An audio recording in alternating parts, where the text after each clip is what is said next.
I came home, and now I have vacuumed the whole apartment and even my balcony. Hello! And I ordered food so that I didn't have to cook. And oh, I don't know how to do this when he wants me. And I'm about to keep packing now, and I have to go out with Nemo like around 10 maybe. And tonight we're gonna each have a bath and get ourselves ready for the journey because we're both quite greasy. And I currently am watching the agility Swedish championships in medium, and tomorrow it's small category, so that's very exciting. I hope I can see quite a lot of it before I have to board the first plane. Our plane is at 3, so we'll have time to eat something before we get on the plane. I'll try to get Nemo to eat some breakfast, and yeah, that's basically it for now. I'll check back in later, and maybe I should show you actually how or what I bring for a dog. Let's do that. So obviously, first of all, you need a bag for your pet. So we have this bag that I've shown you before. It's a Sherpa bag, it's called, and it's very good. It has mesh. When you fly with a pet, it's really important that it has airflow from 3 sides. Some companies are really strict with that, so this one does. And this one I really like because they're very secure, these openings. That's why they're so hard to open.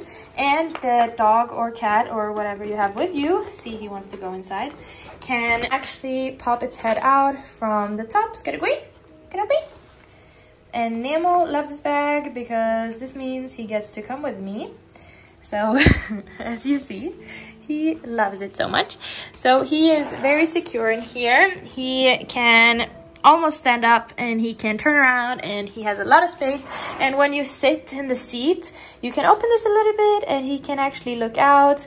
I usually open it just a tiny bit so I can put in my hand and stuff. And here in the back, I have some essentials that I always keep with me. So I have this where I'm gonna put some treats to have with me. I have some poop bags.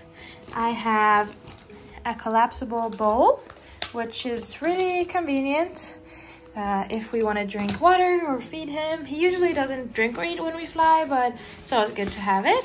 And then I always bring a potty pad, and I always bring the potty pad just in case, because sometimes things can happen with our animals, and if he really needs to go pee or poop somewhere, it's good that I have this with me.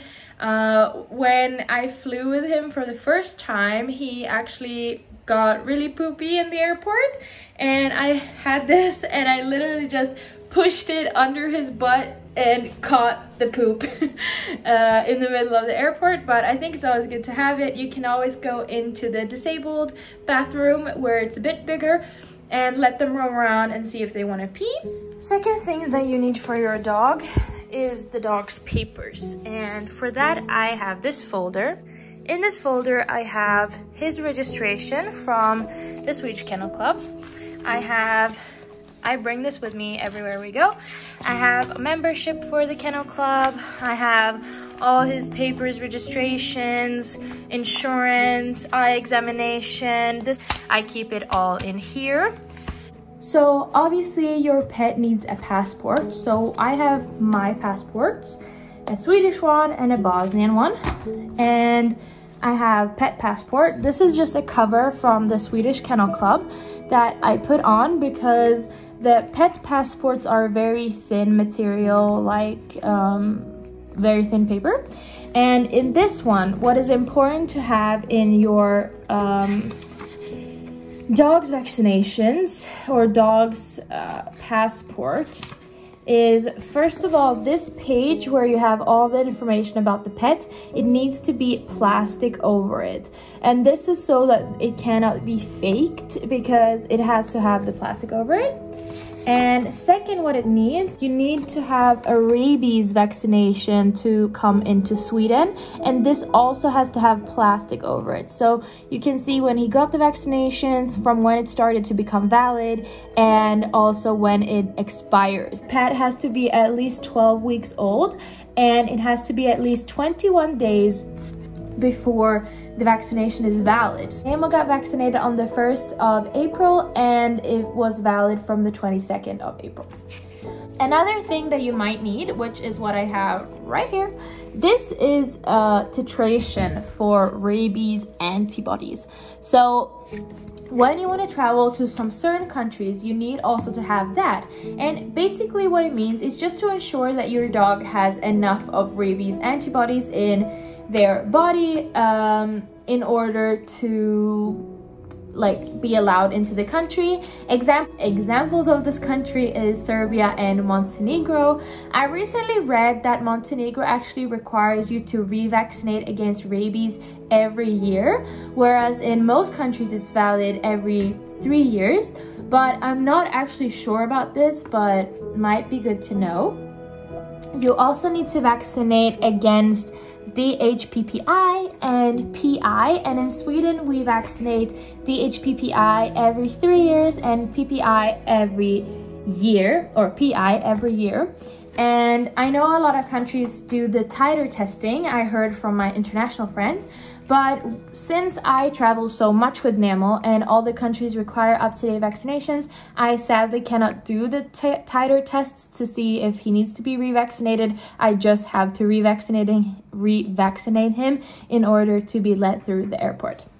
This is the bag that I usually use when we travel, and here's some stuff that goes in, and here is another duffel bag that I'm gonna bring home with me. I'm bringing the duffel bag with me because when we arrive in Sweden, my agility equipment from Gallican has hopefully arrived, so I hope to bring this bag and put at least the jumping poles and the jumps, which are foldable jumps, into there, and maybe even the tunnel will fit in there, I hope. And I'll just add another bag when I fly back home so I can check that in too.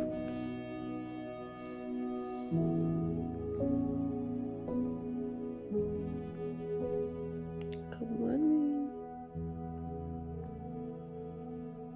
Good morning. Good morning.